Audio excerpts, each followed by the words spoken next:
Of Christmases Long, Long Ago is my new book arriving for the 2025 Christmas season. Find out what Christmas was like centuries ago.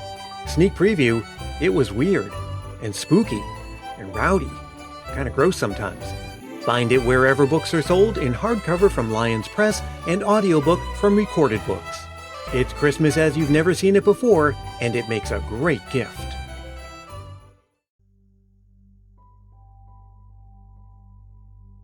Hey, it's Brian, back for part 3 of this special Burr Month's bonus Storytime miniseries, where Rikki Meece from the Sleigh Bells and Mistletoe Christmas podcast narrates the 1916 story When the Yule Log Burns by Leona Dalrymple. If you're listening in real time, this miniseries is being released on 4 consecutive days starting on Thursday, December 12th, and you really do need to listen from the beginning to follow along. And also, you really do need to subscribe to Sleigh Bells and Mistletoe for more Christmas fun for this season and beyond.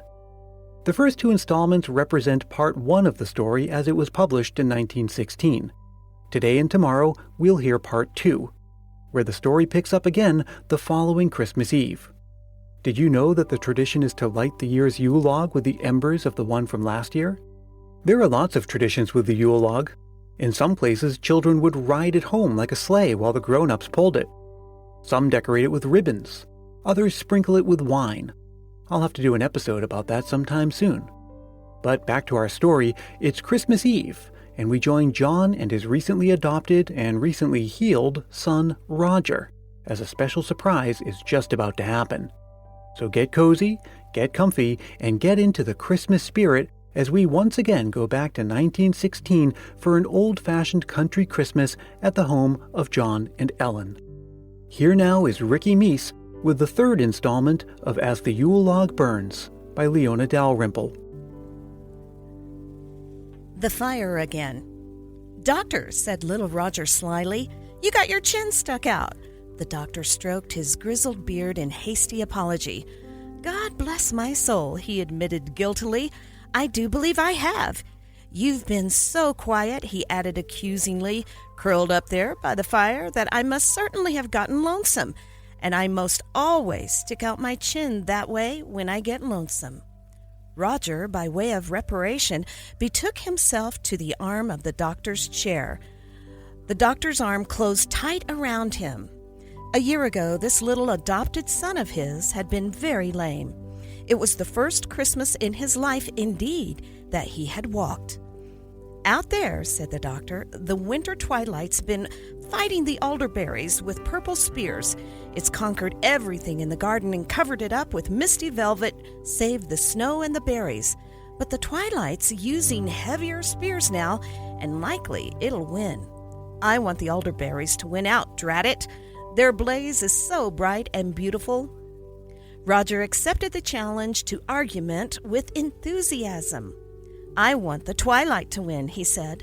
The doctor looked slightly scandalized. "Oh, my, he said. "I can't for the life of me understand any such gloomy preference as that.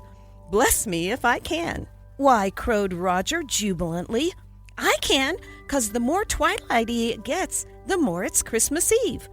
The doctor regarded his small friend with admiration. "By George," he admitted, "I do believe you have me there." But the doctor's kindly eyes did not fire to the name of Christmas as Roger thought they ought. "Almost," he said. "I thought you were going to stick out your chin again. And you're not lonesome now, 'cause I'm here, and pretty noisy." Said the doctor. "Man to man now," urged Roger suddenly. This was the accepted key to a confessional ceremony which required much politeness and ruthless honesty. "Well, Mr. Hildreth," began the doctor formally. Roger's face fell. "I'm your adopted son," he hinted, "and you said that made my name same as yours." "Mr. Leslie," corrected the doctor, and Roger glowed. Well, Mr. Leslie," went on the doctor thoughtfully, "I'm chock full of grievances. There's the rheumatism in my leg, for instance. That's no sort of thing to have at Christmas." "But that's better," said Roger. "You said so this morning." "I expect you might be thinking too much about it, like you said I did when my leg was stiff." "Ahem! And I did hope somebody would come home for Christmas. I like a house full of romping youngsters." Roger pointed an accusing finger. "Aunt Ellen says every blessed one of your children, and your grandchildren too, begged and begged you to come to the city for Christmas, and you wouldn't go 'cause you're old-fashioned, and you like a country Christmas so much better, and because you'd promised to teach me to skate on the Deacon's Pond and to take me sleighing." "Dear me," said the doctor helplessly, "for such a mite of a kitty, you do seem remarkably well-informed." "Man to man," reminded Roger, and the doctor aired his final grievance. "And then there's that youngest son of mine, Dr. Ralph." "Dr. Ralph. What right had he, I'd like to know, to marry that pretty sister of yours and go off honeymooning holiday time? Didn't he know that we needed him and Sister Madge here for Christmas? I miss 'em both, young pirate." Roger's heart swelled with loyalty. It was Dr. Ralph's skillful hand that had helped him walk. "Most likely," he said fairly. "I'm a little to blame there. After I came home from the hospital, I did tell Sister Madge to marry him." "Most likely," acknowledged the doctor. "I said something similar to Dr. Ralph. I can't have you shouldering all the responsibility." "Well, Your Honor, there's the Christmas evidence. What's the verdict?" Roger considered. This man-to-man game had certain phraseological conclusions. "No case," he said suddenly, nor would he alter his decision when the doctor protested against its severity. "You had so awful many people-y sort of places to go," pointed out Roger, and the doctor laughed. "And let you spend this first Christmas on your two legs in the city?" he demanded. "Well, I guess not. No, sirree, Bob.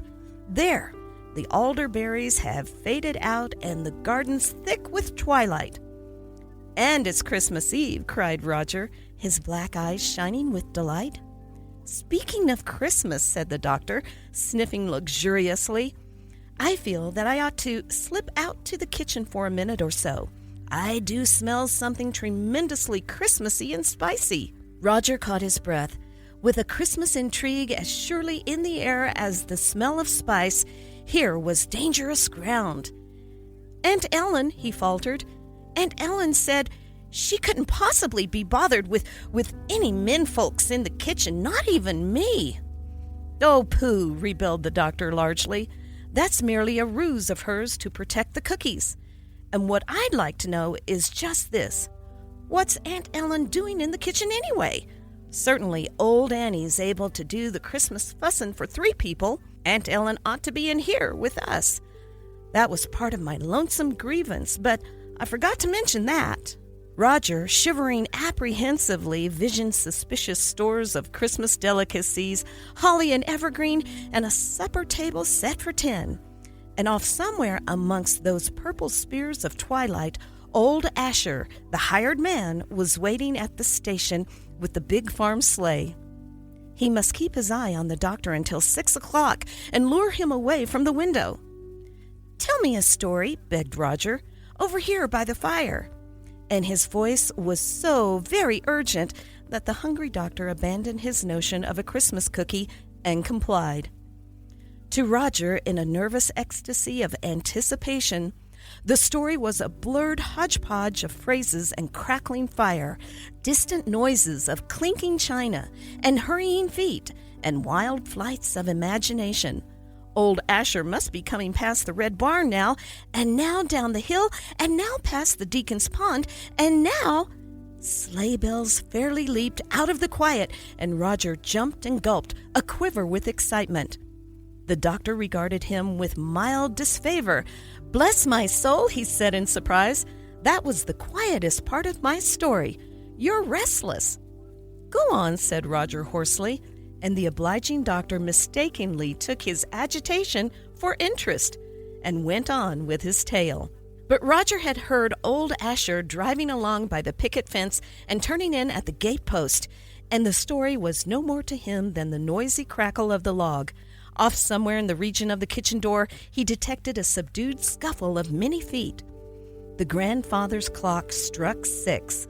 Roger's cheeks were blazing, the fire and the doctor still duetting. Why, oh, why didn't somebody come and call them to supper? There had been plenty of time now for everything. And then the door swung back and Roger jumped. Old Annie, Asher's wife, stood in the doorway, her wrinkled face inscrutable. "Supper, sir," she said, and vanished. Hand in hand, the doctor and Roger went out to supper. The dining room door was closed. That in itself was unusual, but the unsuspecting doctor pushed through with Roger at his heels, only to halt and stare dumbfounded over his spectacles while Roger screamed and danced and clapped his hands. For to the startled eyes of Dr. John Leslie, the snug, old-fashioned room was alive with boys and holly, boys and boys and boys upon boys. He would have told you that in the first instant of delighted consternation, in different stages of embarrassment and rags. And one had but to glance at the faces of old Asher and Annie in the kitchen doorway, at Aunt Ellen hovering near her Christmas brood with the look of all mothers in her kind brown eyes, and then at Roger, scarlet with enthusiasm, to know that the doctor had been the victim of benevolent conspiracy. "It's a surprise!" shrieked Roger. "A Christmassy surprise! Aunt Ellen, she says you're so awful keen on surprising other folks that we'd show you. And you'll have a bang-up Christmas with all kids, like you love so much. And so will they, and so will the minister. He went to the city and found 7 boys crazy for Christmas in the country. And Roger, came Aunt Ellen's gentle voice. Do please take a breath, child. You're turning purple." The doctor adjusted his glasses. 7 boys, he said.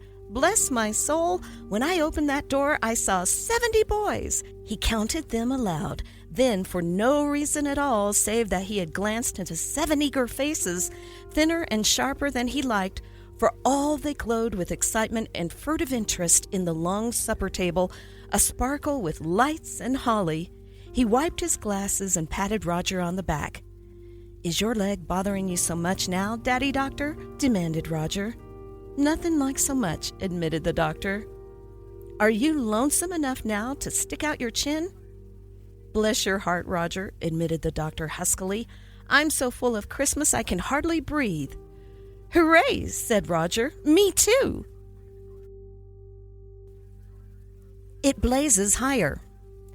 It was well that the doctor had a way with boys, for there was a problem to be solved here with infinite tact, a problem of paralyzing self-consciousness, of unnatural silences, and then unexpected attempts at speech that died in painful rasps and gurgles, of stubbing toes and nudging elbows, of a centipedal supply of arms and legs that interfered with abortive and conscience-stricken attempts at courtesy, and above all, an interest in the weave of the carpet that was at once a mania and an epidemic. But by the time supper was well under way, things in the language of Roger had begun to hum, and by the time the doctor had mastered the identities of his guests, from Jim, the shy, sullen boy who would not meet his eyes, to Mike's little brother Muggs, who consumed prodigious quantities of everything in staring silence, and looked something like a girl save for a tardily cast-off suit of Mike's, somewhat oceanic in flow and fit. The hum had become celebrative and distinctly a thing of Christmas. Constraint in the mellowing halo of a Christmas Eve supper where holly and a Yule log blazed, and the winter wind frostily rattled the checker-paned windows of the sitting room in jealous spleen, fled to join the doctor's rheumatism.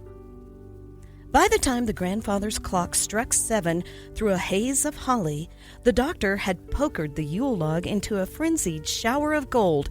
Apples and nuts were steadily disappearing from a basket by the doctor's chair, and the doctor himself was relating an original Christmas tale of adventure born of uncommon inspiration and excitement to a huddled group with circular eyes and contented stomachs.